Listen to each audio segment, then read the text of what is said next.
हम फार्मास्यूटिकल्स भी तो इंपोर्ट करते हैं भारत से। हमने उस पर तो पाबंदी पहले दिन से नहीं लगाई, हालांकि हमने पाबंदी जिस दिन लगाई थी उसे वापस कर लिया। दुनिया का एक बड़ा हिस्सा उनके साथ डायलॉग कर रहा है। वो कॉटन इंपोर्ट आपने करनी थी, वो आपको जरूरत थी, हमें जरूरत नहीं थी, राइट।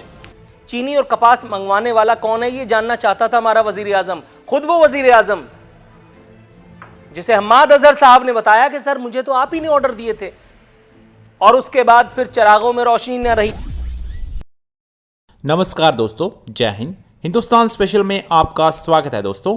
आपको पता है दोस्तों, इमरान खान के यू टर्न पर पाकिस्तानी मीडिया खान को कोस रहा है। कमर चीमा ने आज की वीडियो में फिजा अकबर खान को आईना दिखा दिया है। कमर चीमा ने साफ तौर पर पाकिस्तानी सरकार और इमरान खान से यह सवाल पूछा है कि अगर पाकिस्तान इतना गैरतमंद है तो फिर भारत से आने वाली दवाइयों पर पाबंदी क्यों नहीं लगा रहा, इस पर भी फिर रोक लगानी चाहिए। फिजा अकबर खान कमर चीमा के जवाब को सुनकर परेशान हो उठी है। दूसरी तरफ आज की वीडियो में नूरुल आरफीन सिद्दीकी ने इमरान खान का खूब मजाक उड़ाया है और उसने कई तीखे सवाल पाकिस्तानी जनता के सामने रख दिए हैं। आज की वीडियो में पाकिस्तानी मीडिया ने और क्या कहा, so guys let's start this very interesting video. Thank you very much. Qamar, आपसे पूछना चाहूंगी मैं, जो पाकिस्तान भारत से तिजारती ताल्लुकात से पीछे हट गया है और बड़ी बातें की जा रही थी, आपको भी पता है, ऐसी खबरें गर्म थी कि शायद तिजारत की जाएगी, मसला कश्मीर पर अगर बात नहीं की जाएगी तो तिजारत कैसे की जा सकती है। तो पाकिस्तान ने क्लियर मौक़िफ़ दे दिया कि तिजारत नहीं होगी, पहले मसला कश्मीर डिस्कस होगा। कैसे देखते हैं इस फैसले को आप? देखिए जी, मेरी ज़ाती राय तो इस मामले में ये है, मैं समझता हूँ कि पाकिस्तान जिस खित्ते में रह रहा है आज के ज़माने में, जो सबसे इम्पोर्टेंट चीज़ है कि आप इश्यूज़ को कंपार्टमेंटलाइज कर लेते हैं। आप किसी एक इशू की वजह से किसी एक मुल्क के साथ कंप्लीट ब्रेकअप नहीं कर लेते।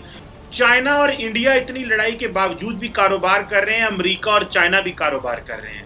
सो हमें इन चीज़ों को देखना है कि जहां कन्वर्जेंस हो, जिससे अवाम को फ़ायदा हो, जिससे आपकी सोसाइटी को फ़ायदा हो, उन चीज़ों से फ़ायदा ले लिया जाता है। अगर पाकिस्तान को चीनी भारत से सस्ती पड़ती है तो इंपोर्ट कर लेनी चाहिए। और दूसरी बात है, हम फार्मास्यूटिकल्स भी तो इंपोर्ट करते हैं भारत से।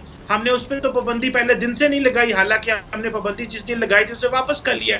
सो मेरा ख्याल ये है कि रिजिड फैसले नहीं करने चाहिए। ये ज़माना कनेक्टिविटी का ज़माना है, ये ज़माना कॉम्प्लेक्स इंटरडिपेंडेंस का ज़माना है। डॉक्टर साहबा, आज के दौर में आप हर चीज़ को एक जगह पे नहीं फेंक देते और देखिए आप इस तरह का हालात पैदा करते हैं कि वापस भी आया जाए। भारत गो जैसा भी है, लेकिन दुनिया का एक बड़ा हिस्सा उनके साथ डायलॉग कर रहा है। अगर हम इकोनॉमिक ताल्लुकात बढ़ाएंगे, पीपल टू पीपल कांटेक्ट बढ़ेगा, तो हम बाकी मामलात को भी देख सकते हैं। अभी तो हम टेबल पे बैठे ही नहीं हुए। सो हम इकोनॉमी को, इक्तिसादियात को नेशनल सिक्योरिटी से लिंक कर देना, मेरी जाती राय में मैं समझता हूँ उसका कोई बहुत बड़ा फायदा भी नहीं होगा। लोगों को मिलने दें, कारोबार होने दें, चीजें डेवलप होने दें। आज अमेरिकी सदर, अमेरिकी जो सेक्रेटरी डिफेंस है और जो जॉन कैरी आए हैं, वो इंडिया और बांग्लादेश जा रहे हैं, बिकॉज वहां पे इंडस्ट्री है, बिजनेस हो रहा है वहां पे। दुनिया ने अपने लेंस बदले हैं, इकोनॉमिक मार्केट्स बदल रही हैं। सो हमें अपने जो इश्यूज हैं उनको कंपार्टमेंटलाइज करना चाहिए और सीखना चाहिए कि जिस तरह ममालिक जो हैं वो कारोबार भी करते हैं, एक दूसरे को जो है वो गलत भी कहते हैं, और जो चीजें गलत होती हैं उनको ठीक करने के लिए प्रेशर भी डालते हैं।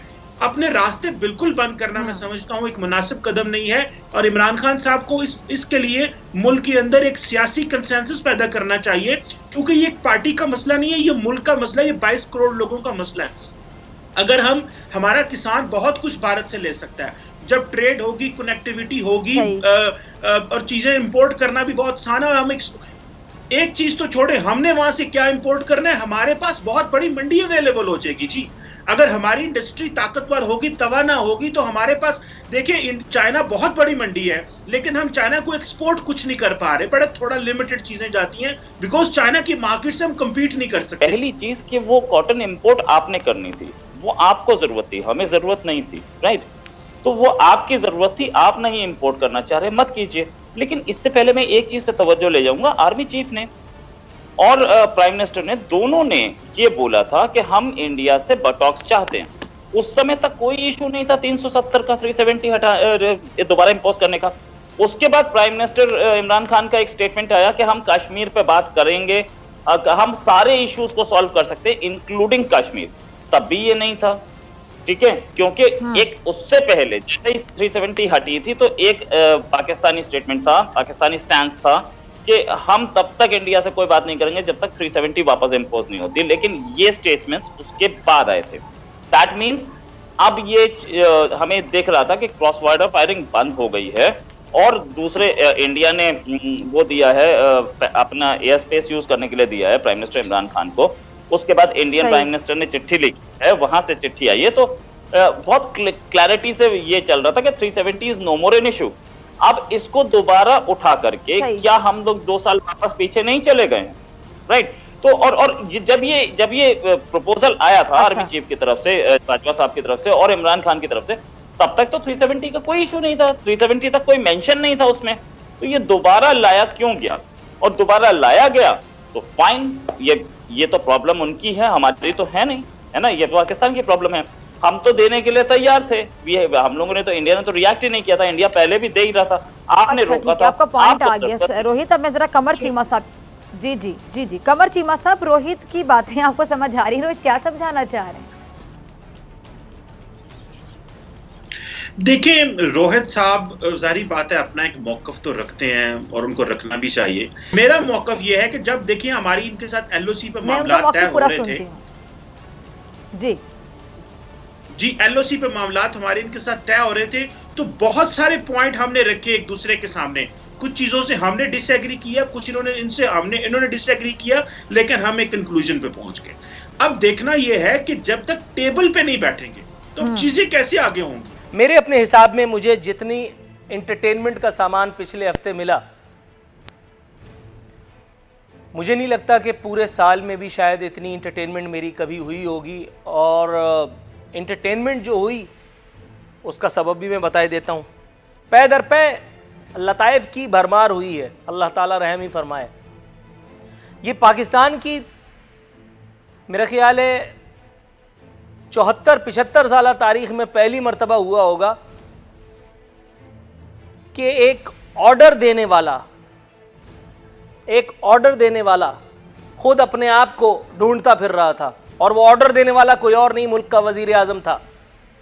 और वो वजीर आजम खुद अपने आप को इसलिए तलाश कर रहा था क्योंकि उसे मालूम करना था कि भारत से, एक दुश्मन मुल्क से जिसने कश्मीर पर गासिबाना कब्जा कर रखा है, चीनी और कपास मंगवाने वाला कौन है, ये जानना चाहता था हमारा वजीर आजम। खुद वो वजीर आजम जिसे हम्माद अजहर साहब ने बताया कि सर मुझे तो आप ही ने ऑर्डर दिए थे, और उसके बाद फिर चिरागों में रोशनी न रही। मैंने देखा, बहुत ढूंढा कि शायद कहीं इस हवाले से कोई कवरेज हो, कोई एंकर, कोई जय्यद मुस्तनद एंकर, आज़ादी सहाफ़त का अलंबरदार कोई चैंपियन, कोई इस पर बात करे। सन्नाटा।